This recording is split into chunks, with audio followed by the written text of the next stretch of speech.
Salut tout le monde, bienvenue à Finances fondamentales, le podcast d'éducation financière dans lequel je te synthétise des livres sur les finances personnelles et l'investissement boursier en 5 points clés et où je réponds aussi aux questions des personnes auditrices à l'aide de cas concrets et transparents. Si tu souhaites prendre en main ta santé financière, t'es à la bonne place. C'est parti, bon podcast! Salut tout le monde, je suis bien content d'être avec vous pour ce premier bilan de l'année 2025. Donc, je vous invite à voir les bilans précédents là, parce que je ne vais pas dans le détail, surtout le premier, je pense, à l'épisode 8, où que je présente chacun des FNB dans lesquels je suis investi.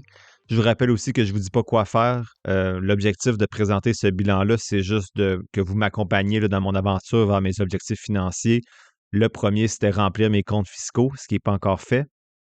Donc, je vais faire des erreurs, j'espère des bons coups aussi. L'objectif, c'est de vous présenter ça en toute transparence pour que vous voyez à quoi ça peut ressembler, investir de façon autonome. Je rappelle aussi que je partage tout ce qui me concerne moi, donc ma valeur nette, mes chiffres, tout ce qui concerne ma blonde, c'est pas partagé ici.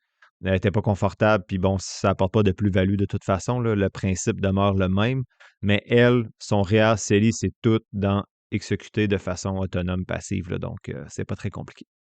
J'ai 700 000 en assurance vie maintenant, donc 500 000 temporaire, 20 ans. 100 000 à job et 100 000 permanent avec Industrielle Alliance pour le permanent, pour ne pas les nommer. Donc, ce n'est pas inclus dans mes actifs parce que ce n'est pas réellement à moi. Là. Donc, si je meurs, ça va aller à ma famille. Et j'ai aussi ma plus vieille là, qui a une assurance vie de style Infinite Banking là, que j'ai parlé dans quelques épisodes. Donc, moi, je suis s'il arrive quelque chose à ma grande fille, c'est moi qui reçois les sous, mais je ne le mets pas là parce que je ne considère pas ça comme un actif parce qu'il y a très peu de chances que ça survienne, on espère. J'ai décidé aussi de ne pas inclure l'impôt des REER lors du décaissement. J'aurais pu inclure ça comme une dépense dans l'actif net, mais c'est dur de prévoir ça, cette stratégie de décaissement-là. Donc, de ne pas mettre les actifs des assurances puis de ne pas mettre l'impôt des REER, on arrive peut-être kiff-kiff ou pas, là, mais c'est pas si grave. L'objectif, c'est de vous présenter un actif net, un bilan, pas nécessairement que tout soit parfait. J'inclus pas non plus la RRQ puis la pension de vieillesse dans le calcul de l'actif. Donc, je crois que de façon générale, je sous-estime mon actif net là, dans ce que je vous présente. Enfin, je ne suis pas un conseiller financier ou un professionnel là, du domaine financier. Donc, tout ce que je dis, c'est à des fins éducatives et ça vise uniquement à vous faire réfléchir en vous montrant un exemple concret et transparent. Je vais répéter tout ça dans la conclusion, là, mais je le dis dans les bilans parce que c'est important. Je vais nommer des titres, je vais nommer des pourcentages, je vais nommer des FNB. Tout ce que je dis, ce n'est pas des recommandations. Je vous présente ce que moi je fais. Vous devez vous éduquer, vous devez faire vos propres choix. Je ne peux pas être responsable de quoi que ce soit. Et je vous invite surtout à consulter un professionnel pour avoir des conseils qui sont spécifiques à votre situation, justement, parce que moi, je ne peux pas être tenu responsable de ce que vous faites de votre côté après avoir écouté le podcast. Avant de commencer, je vous partage une image là, sur la page Facebook avec les chiffres. Ça peut vous aider. Des fois, c'est plus simple d'avoir un visuel ou les regarder avant ou après avoir écouté l'épisode. Je vous annonce aussi, là, c'est là le titre de l'épisode là, que j'applique enfin mes conseils. J'ai enfin automatisé des virements automatiques. Donc, ce que je faisais avant, moi, c'est qu'à la fin du mois, je regardais l'argent qui restait dans le compte de lousse. Donc, j'enlevais tout ce qui était au-dessus de 1 500 dans mon compte épargne et j'envoyais ça vers Disney. Je l'investissais selon ma stratégie. Ça fonctionne bien parce que je suis cheap. Économe. Je suis économe. Donc, il me restait toujours de l'argent à la fin du mois de façon générale. Le désavantage, c'est qu'il y a des mois où j'investissais 8 000 parce que j'avais des retours de, exemple, je faisais des dépenses pour des congrès, puis j'étais remboursé par l'université. Donc, il y a des mois que j'investissais 8 000, puis l'année passée, il y a 3-4 mois en début d'année que je n'ai pas investi du tout.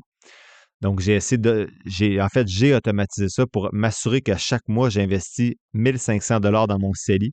Et ça me permet d'atteindre mon 20 d'épargne, là, à peu près estimé pour l'année. Et tout ce qui est supplémentaire à ça, donc j'ai un 1 500 qui va directement dans mon CELI et tout le reste est dirigé vers cash.to, donc un compte d'épargne, mais en fait un FNB qui regroupe des comptes épargne, donc qui offre à peu près là, un petit peu moins que le taux directeur. Donc, en ce moment où j'enregistre un petit peu en bas de 3 là.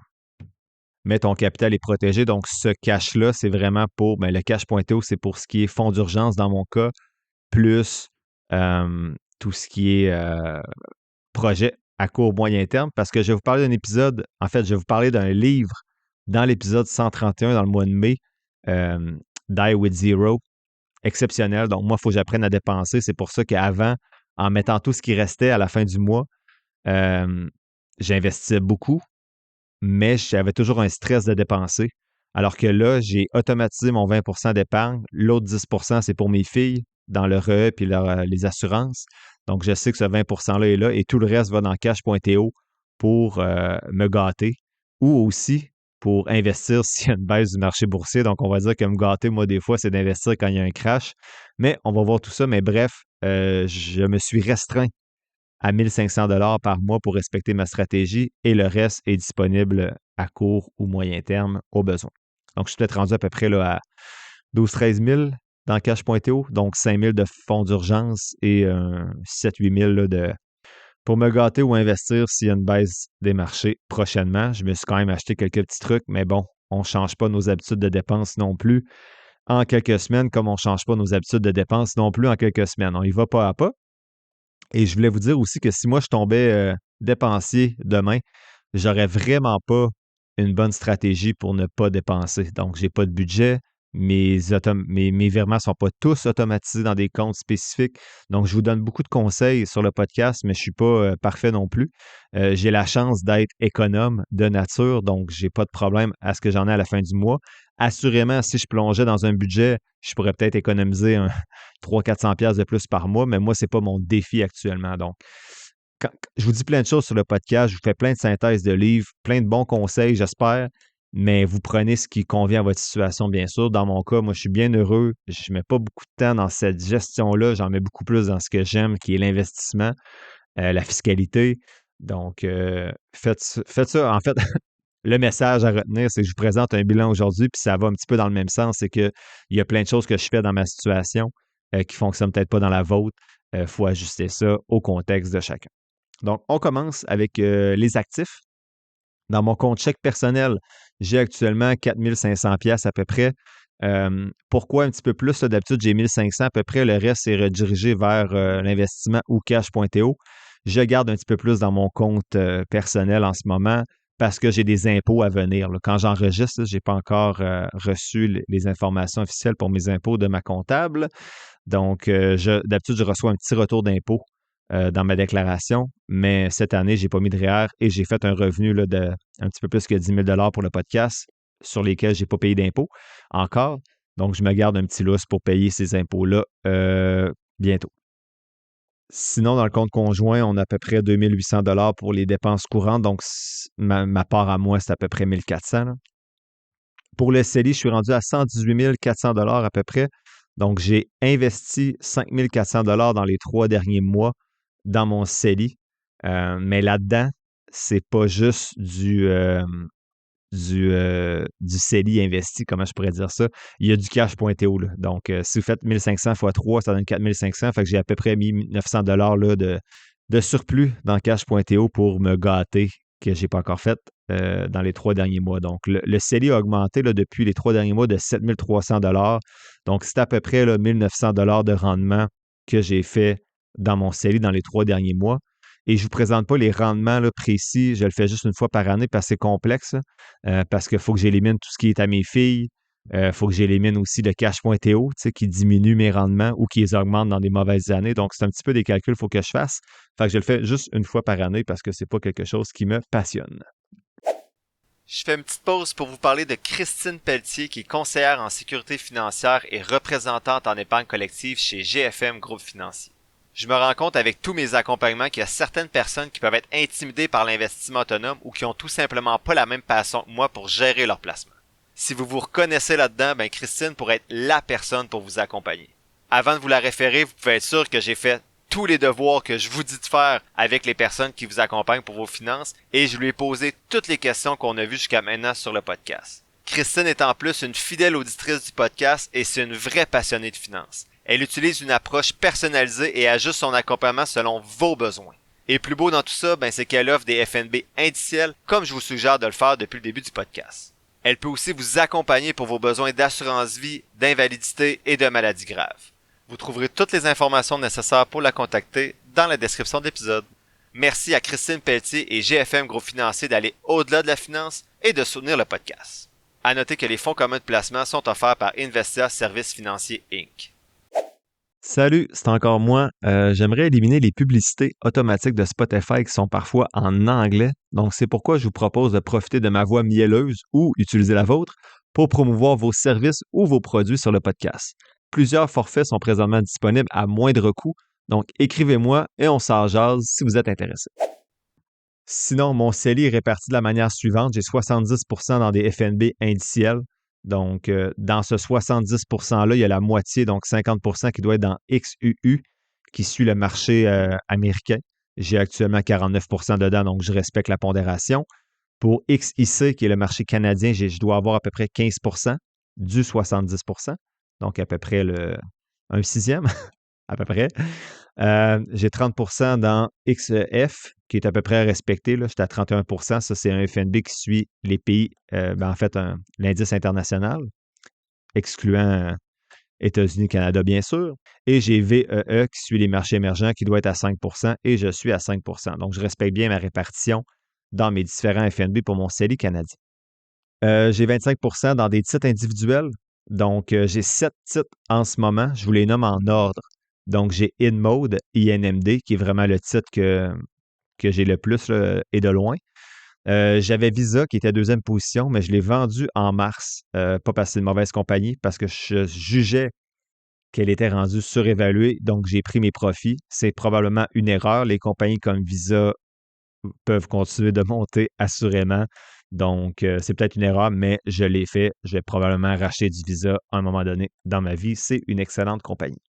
Donc, la deuxième position maintenant, c'est NetEase, NTES, une compagnie de jeux vidéo chinoise. Donc, j'ai augmenté cette position-là en mars. Donc, j'ai vendu Visa, en gros, et j'ai séparé le montant en trois et j'ai racheté trois compagnies. Donc, j'ai renforcé NetEase, j'ai acheté Google, donc Alphabet, qui est ma quatrième position, et j'ai acheté du Ulta Beauty, donc ULTA, qui est rendu ma cinquième position en ordre d'importance. Donc, la troisième après NetEase, c'était Regeneron Pharmaceuticals, REGN, qui est une des premières compagnies que j'ai achetées quand j'ai commencé à investir. Donc, InMode, NetEase, Regeneron, Alphabet, Ulta Beauty. Sixième position, c'est Parex Resources, donc PXT.to. Ça, je vous dirais, là, comparativement aux autres, c'était peut-être plus un court terme. Donc, c'est une compagnie là, pétrolière là, au Canada qui a diminué beaucoup quand je l'avais acheté. Donc, une grosse drop là, de 20-25%. Donc, moi, c'était une compagnie qui faisait partie de ma liste de surveillance et que j'ai sous-évalué, donc je l'avais acheté. Mais ce n'est pas le type de compagnie là, des pétrolières qui m'intéresse tant que ça à long terme. Donc, ça, c'est quelque chose que je vais prendre mes profits. Là. Je pense qu'actuellement, je suis peut-être à 6% de profit là, en 6 mois peut-être. Donc, ça, c'est de quoi qui ne sera pas là peut-être là, dans les prochaines années. Et en dernière position, mon fameux Medifast qui est à moins 84%. Mais ça me permet de vous dire qu'il faut regarder là, ses rendements quand on fait de la sélection individuelle. Il faut regarder ses rendements de façon globale. Donc, tu vas avoir des gagnants, tu vas avoir des perdants. Donc, depuis 4 ans, je suis correct. L'année passée, je pense, j'étais un petit peu au-dessus, un petit peu en dessous. Désolé, je ne m'en rappelle plus. Un petit peu en dessous l'année passée, je pense, en 2024. Je suis plus certain. Mais oui. Mais tu sais, Medifast a grandement contribué là, les dernières années à réduire mes rendements. Il est sur le neutre depuis un petit bout, mais bref, les chiffres sont encore intéressants. Clairement, c'était surévalué quand je l'ai acheté. Donc, on va voir. C'est le genre de titre que je me dis toujours que j'aurais dû apprendre à vendre. Je me suis trop fié sur les chiffres. Bref, l'apprentissage, je le garde pas par attachement ou parce que je pense qu'il va remonter à ce qui était, mais quand j'analyse les fondamentaux de la compagnie, ils sont toujours excellents. Donc, je le regarde de près, je regarde les earning calls. Euh, on va voir qu'est-ce que ça donne. C'est sûr, avec le Zambic maintenant qui fait perdre le poids aux gens, l'entraînement, c'est Medifast, c'est des coachs, là, puis un petit peu de produits alimentaires pour ceux qui s'entraînent. Santé, là. Donc, on va voir ce que ça donne, mais il est rendu en dernière position. Donc, ce n'est pas mon meilleur coup, mais je suis transparent dans ce bilan-là, donc je vous partage tout ce que je fais. Sinon, dans le CELI, là, il y a quelques actions individuelles là, du parrain là, pour ma plus jeune et ma plus vieille a également un FNB là, FQT. Donc, tout ça, c'est dans mon CELI. Et enfin, il y a 5% de mon CELI qui est dans le crypto.